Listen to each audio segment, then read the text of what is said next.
او دا خبره واضح کوي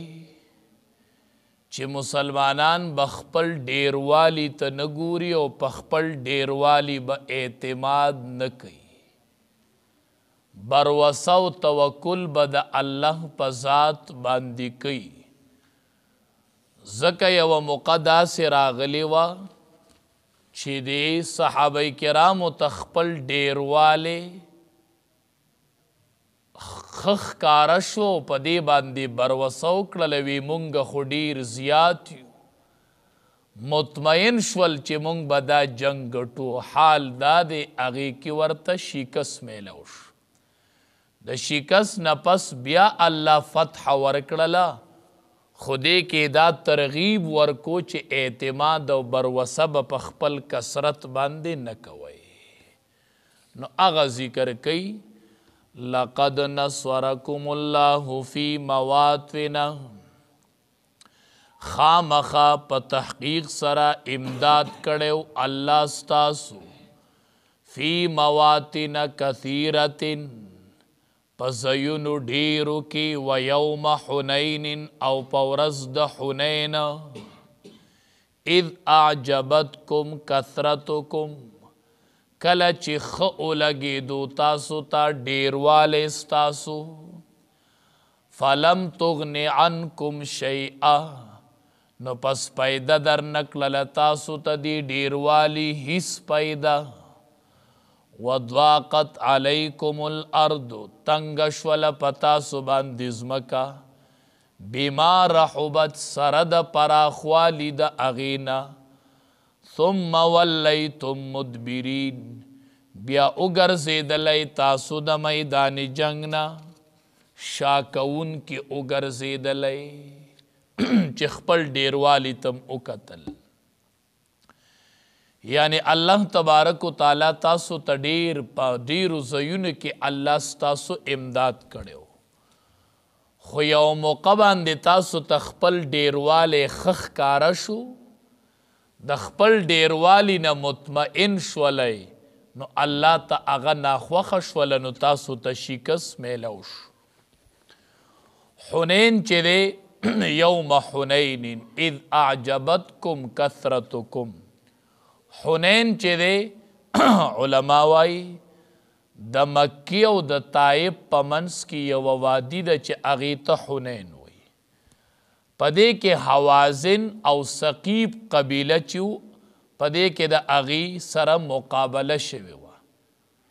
یو طرف ته حوازن او ثقیف قبیله وه او بل طرف ته مسلمانان صحابه کرام،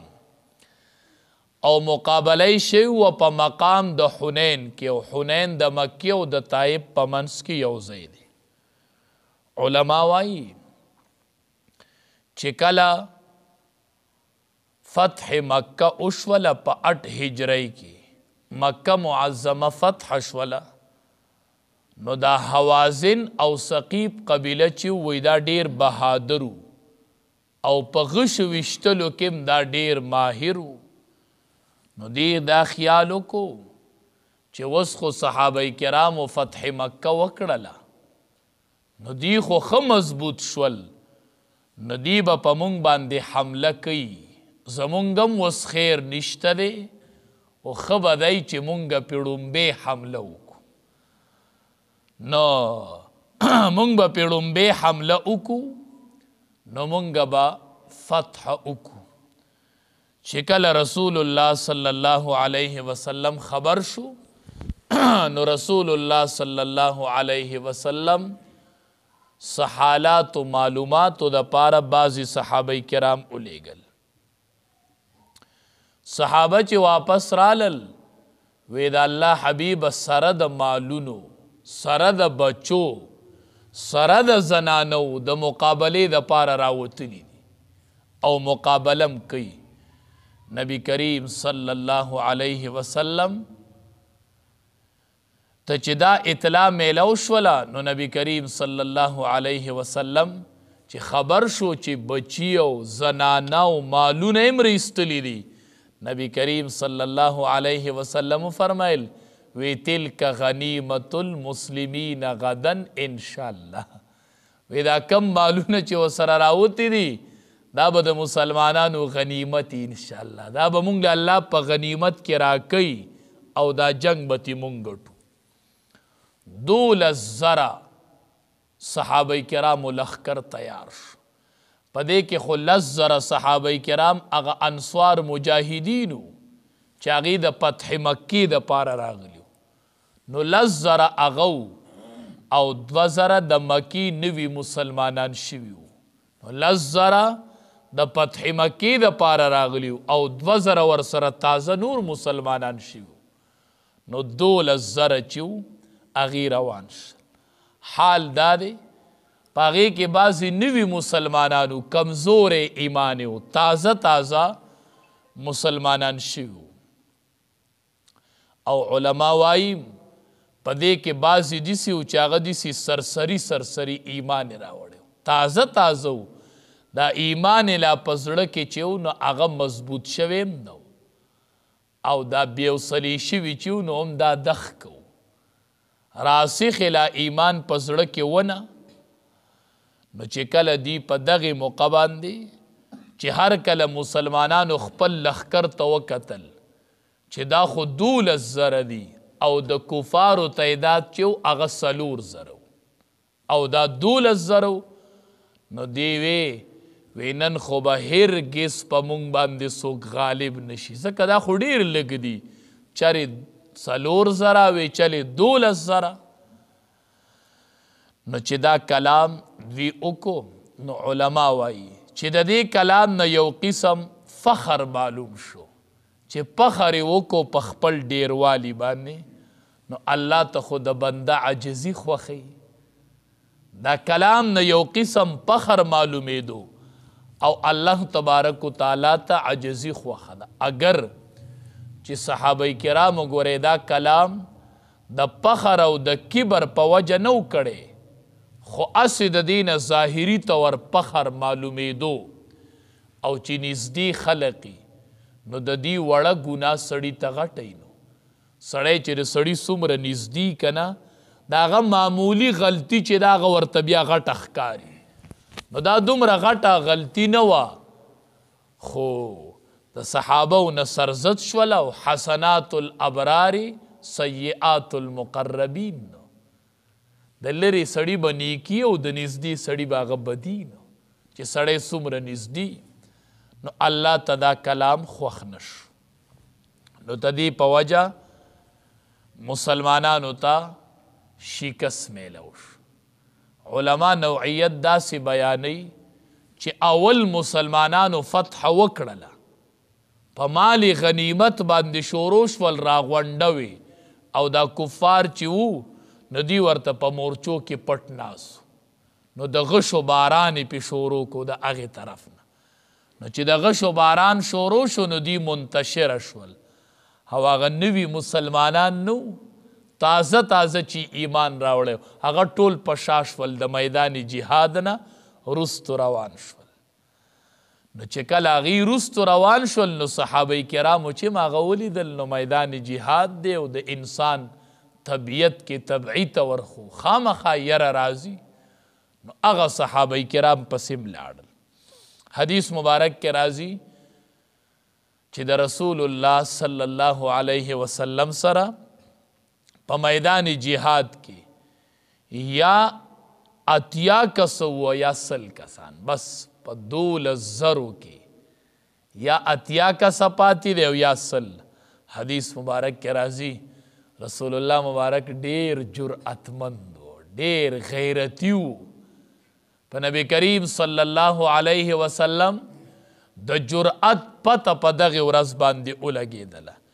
وی نبی کریم صلی الله علیه وسلم سره 80 یا 100 کسان دي او د سورلی نه راکوش شو امام الانبیا یوازې په مصلی امامت نو کړی په مصلی امامت هم کړی دی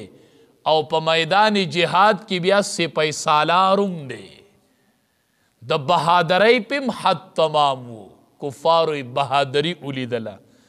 وی میدان جهاد کې ولاړو سورلی نه راکوش شوی دی وی انا النبی لا کذب انا النبی لا کذب زه پیغمبر یم او ما کې دروغ نشته،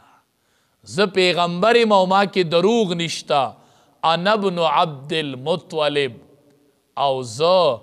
زوی د عبدالمطلب یم. ولاړو په میدان کې صحابو ته به آواز کو الی عباد الله، الی عباد الله،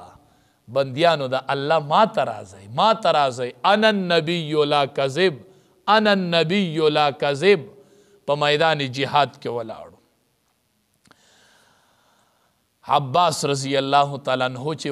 وی دی ډیر جهیر الصوت، د آواز ډیر تیز و، الله ډیر تیز آواز ورکړو. وی د صحابه کرامو ته آواز ولګو چې امام الانبیاء آواز کوي الی عباد الله، د الله بندیانو مال راځي. نو صحابه خو بیا پتنګانو، پتنګان شمې ته راټولیږي نو چې آواز پې د امام الانبیاء ولګېد. وی ټول صحابه کرام داسې راغونډ شول لکه شمې ته چې پتنګان راټول شي، دا پتنګان راټول شول. او رسول الله صلی الله علیه وسلم یو موټی خوره راواغستله او کفارو طرف ته یې داسې وروشیندله. وی شاهت الوجوه، شاهت الوجوه. حدیث مبارک کې راځي رب العالمین فرشتې راولېږلې. د آیات کې الله وی داسې لښکر الله راولېږه چې دی نه و لیدلی هغې لره، مراد تېنه فرشتي دي. او شکست کفارو وخوړو او 80 کسان تینا قتل شول، 80 کسان. او ډیر مشران لیډران چې هغه ټول وتښتېدل. په دې کې وایي زنانه او ماشومان ډیر قیدیان شول. نبی علیه السلام خو اول کې ویلي وی تلک غنیمت المسلمین غدن انشاءالله، وی دا به زمونږ غنیمتي. علما وی په دغې جنگ کې سلیری زره اوښان دا په مالی غنیمت کې رالل، 40 زره بیزې، سلیری زره اوښان. د یو اوښ قیمت دا سره سم وي د عربو د اوښ، نو سلیری زره اوښان او 40 زره بیزې او 4 زره اوقیې تېنه مال پاتې شو. دا په مالی غنیمت کې صحابه کرامو ترالل او صحابه کرامو دا حاصل کړل او دا غنیمت رب العالمین صحابه کرامو ته ورک. بیا په دې بل آیات کې الله وی ثم انزل الله سکینته علی رسوله، رب العالمین سکینه نازله کړله په خپل رسول باندې. سکینې څه مطلب؟ چې رسول الله صلی الله علیه وسلم ته د مرګرو پتلو باندې کومه پریشانی رسیدلې وه هغه الله ختم کړله چې ملګري بیا میدان جهاد ته رالل. وعذب الذین کفروا، او عذاب ورکو کافرانو ته. نو 80 کسه یې تېنه مړه کړل. ثم یتوب الله، بیا الله د رجوع د رحمت وکړله او الله د دې توبه قبول کړله او بیا رب العالمین دی معاف کړل. حدیث مبارک کې راځي بیا ډیرو کسانو دی کې ایمان راوړو، یو قلا کې گیر کړیو، بیا ایمان پکې راوړو، بیا هغه راللو رسول الله صلی الله علیه وسلم ته وی مونږ ته خپل مال واپس کا، مونږ خو ایمان راوړو نو مونږ ته خپل مال واپس کا. وی رسول الله صلی الله علیه وسلم وی چې زه به درته خپل واپس کما چې ما ته څومره میلاو شوی دی هغه به درکمه، خو د دینه خو زه مالی غنیمت واپس نشم اخیستی. الله ورله ډیره پوهه ورکړې وه چې